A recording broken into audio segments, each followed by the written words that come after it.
smallpox vaccine for $25 million. The key thing is don't be inhaling, don't be ingesting, don't be sucking particles into your body that could get the radiation inside. All right, we got to run. Look at this. Look at this.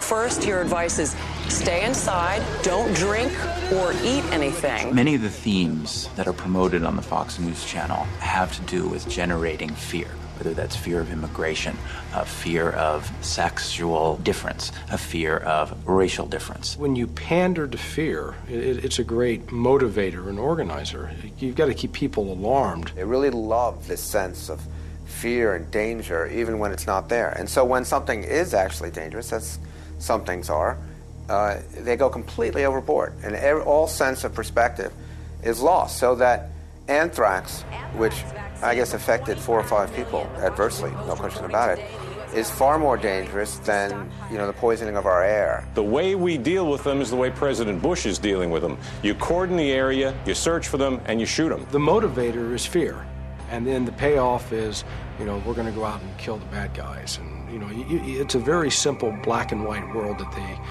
paint and portray. Terrorism has become the all-purpose fear weapon because now everything is converted into terrorism.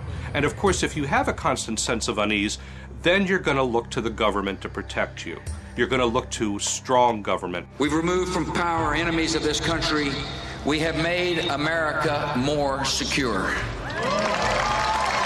There are these enemy out there. It's an ill-defined enemy, but as long as we're fighting them and we're killing them and he's looking presidential, then nothing else, again, is discussed. What was interesting is in the climate of the Bush administration that much of that fear, the emotion, was purposely misdirected by the right wing into the war in Iraq. The type of coverage Fox offers, and all of them offer, but Fox is probably the most pristine version, is completely consistent with Bush's, with the strategy of the Bush administration, to prevent discussion of things that are not going well, like, for instance, the economy or the Medicare bill. There's no doubt that the war against Iraq, a country that did not attack us, could only proceed based on fear. Tonight, it's a special 2-hour block. War is my last choice, but the risk of doing nothing is even a worse option as far as I'm concerned. Dealing with Iraq, the president's war on terror. When will his military plans get put into action? We hope you depend on us for the truth, because we're going to report the situation in Iraq without an agenda or any ideological prejudice.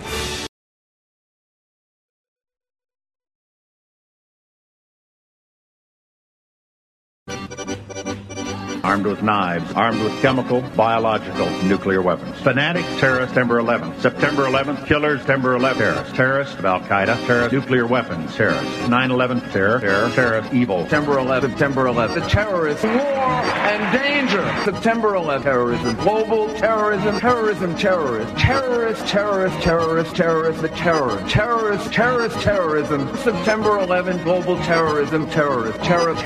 September 11th, world terrorism, terrorism. September 11th, global terrorism. September the 11th, terror. Weapons of mass destruction. September the 11th, terrorists. The evil terrorists, no.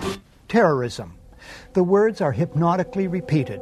Terrorism, terrorist, terrorist threat, and of course, believed to be linked to Al-Qaeda.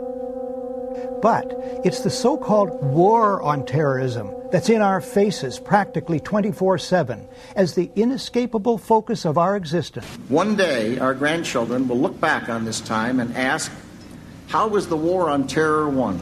The entire U.S. ruling class, ruling elite, comes to see terrorism as the preferred means, indeed the only means, to provide social cohesion, to provide an enemy image for the society to keep it together. According to neocon theory from Carl Schmitt, you have to have an enemy image in order to have a society. It's a very dangerous thing, because now it means that the entire social order, the political parties, intellectual life, politics in general, all based on a monstrous myth.